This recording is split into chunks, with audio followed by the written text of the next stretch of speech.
Hey, what is going on? Welcome to Smoking with Bush. Today I'm going to be oven roasting a whole chicken. Now, I did plan to smoke this chicken outside, but we've had so much rain, hail, just bad weather. In my backyard, I only have grass pretty much everywhere, so I didn't want to be tracking the mud through my kitchen or anything like that. And I did want to talk about as far as what I did to the chicken last night. Pretty much, I did what they called a dry brine. Normally with my whole chickens, what I'll do is I will put it in a wet brine, which is just a simple mixture, salt, brown sugar, and some water. And I was reading online as far as doing a dry brine on meat just in general, that it also will help retain the moisture and you're not having to deal with having to get everything in order as far as setting up the water or getting it boiled and things like that. So I figured I'd give this dry brine a try. This is the first time I've ever done a dry brine.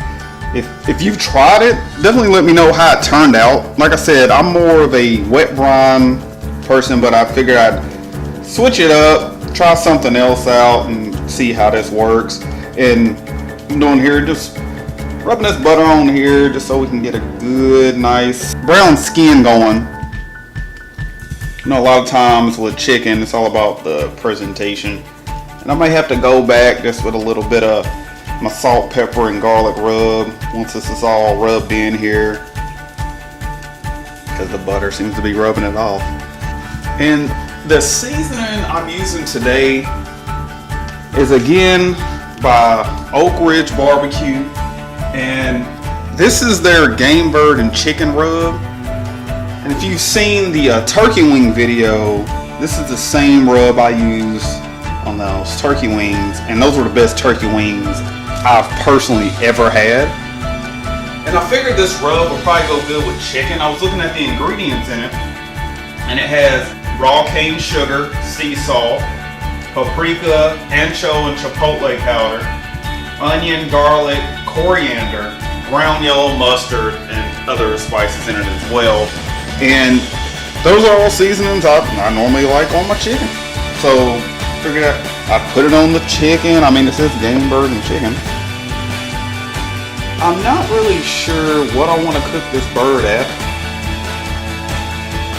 I figure this rub has sugar in it. I don't want the sugar to burn, but I do want to make sure I get a nice brown color on here. So I've been going back and forth as far as what I want to do with the oven settings. So right now, I do have it set to broil, and I'm gonna broil it maybe about 10 minutes. I'll tell you one thing, without using a binder, this rub kind of falls off.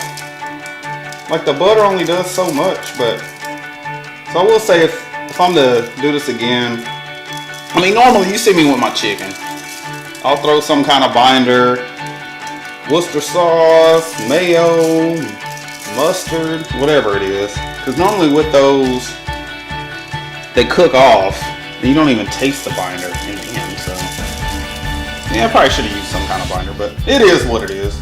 I'm not too concerned. We get a little more in that cavity, and then I think we're good.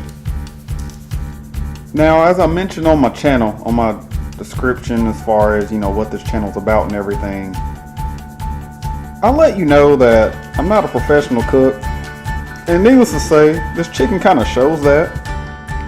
Pretty much the whole cook, I broiled about 10 minutes, and then I cooked it at 350, and I did 350 for 45 minutes, and apparently, you know, that was a little too long. So the breast, they're hanging out at about 170, 175, and the legs, oh my gosh, they're at like 200 degrees. So this chicken's been done, and we got a little blackness on there, and the spots where I'm seeing this blackness, I'm thinking that's from the butter. I'm gonna scrape that black off. I'm gonna get this on a plate, and I mean, I still gotta try it out. We'll see how good this dry brine actually was, cause yeah, kind of overcooked this bad boy. I mean, it is a smaller chicken. It's only 3 pounds, not your normal 5 or maybe even 6 pound chicken. So that may have something to do with it as well. But as you can see here, I mean, you know, we're kind of blackened a little bit. I mean, overall, you got a nice brown color on the chicken, but you know, it happens. It is what it is. But I'll get it on a plate, give it a taste, and see if it's good. Alright, so I know I said I was going to cut back to when I have my plate all put together. But I started cutting into this leg, and right there, that is all juice that is still in this chicken. I did not expect it to still be that moist. So I just wanted to show you that. I'm gonna continue cutting it, and I'll bring it back once I have my plate all set up. But wow, I was not expecting all that juice to still be in there. This is amazing, absolutely amazing.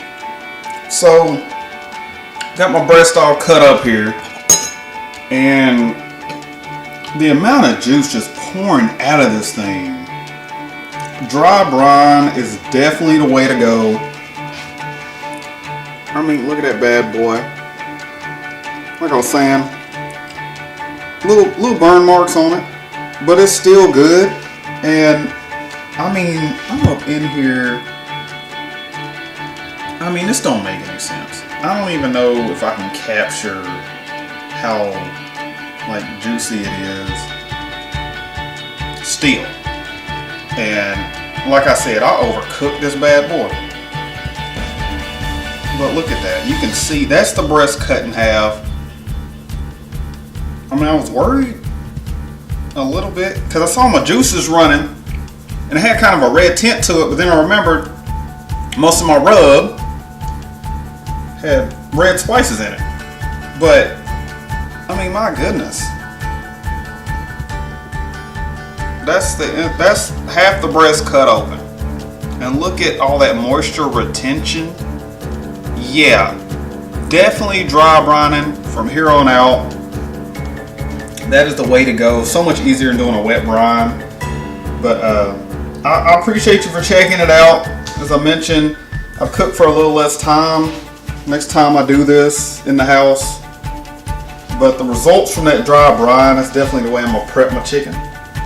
So, you have a good one, and I will see you next time. Keep on smoking.